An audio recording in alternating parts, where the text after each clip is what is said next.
So another thing when thinking about compensation when talking with a recruiter is, can a recruiter ask your current salary or their salary history? So what do you think about that, Kiera?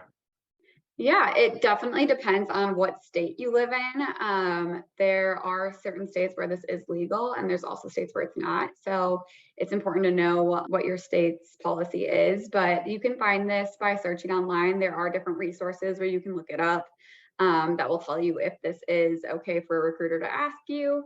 And there's just different ways that you can navigate this. If you don't want to tell your certain salary that you're making, which I know a lot of people are hesitant to do, some people are totally fine with it. It just depends.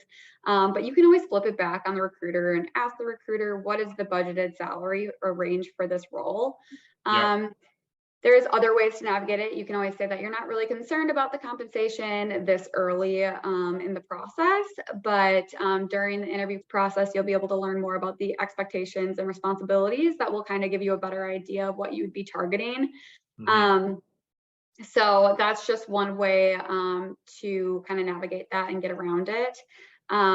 But there's also things where applications will require you to put a salary for you to fill out while you're filling out an online application. It'll ask, what is your budgeted salary? So what would you do? How would you navigate that, Matt? Sure. Yeah. So a lot of times in those states where it's legal to ask current salary or salary history, you'll see that field to enter in the application process. So what I suggest is if you can just enter all zeros, uh, you know, then talk about it when you're live on the phone with a recruiter. Also, if that's not like a dream job that you're applying to, maybe just move on to the next application that doesn't require you to do that. So even in states where it's legal to ask what someone's salary history is or what their current compensation level is, you can navigate that tactfully and be able to kind of dance around it if Right. you think you don't want to price yourself out of the role, or you don't want to lowball yourself. And that's why knowing your market value is so important, that we already discussed. So uh also, that can help you determine what type of roles that you'd want to move forward with or interview for. And here, I know we recruit for a lot of the same tech roles, but let's talk a little bit about how job titles can be misleading across different industries and different companies when it comes to compensation. Yeah, so that's really interesting. When you have a specific job title, it could mean one thing at one company and a completely different thing at another company. We've seen lead engineers making more than managers and directors. It just really depends on the company and the types of responsibilities that you have.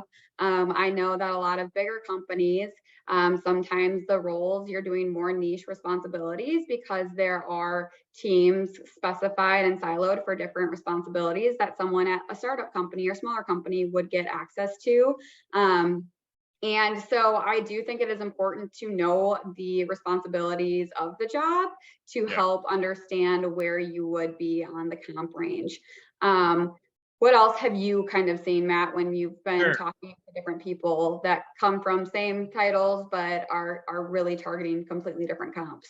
Sure. Well, you mentioned a few things. Size of company is important. Is it a startup? Is it a small to medium sized business? Is it a large enterprise? Also, think about whether the company is privately owned or if it's public and traded on the stock market. That can influence what the compensation level might be.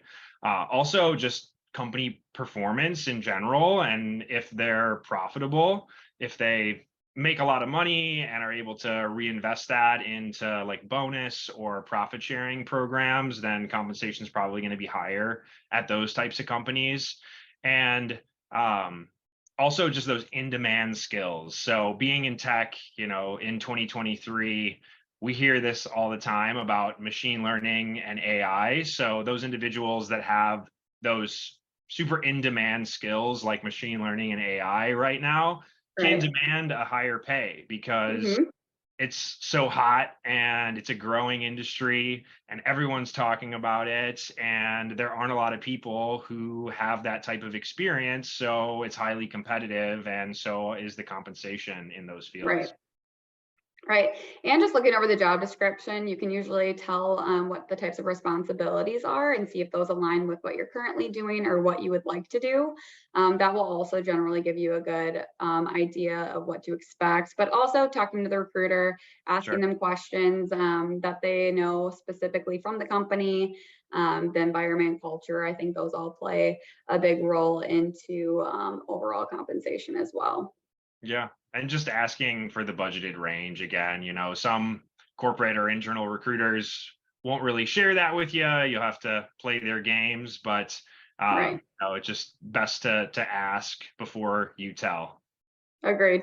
Agreed.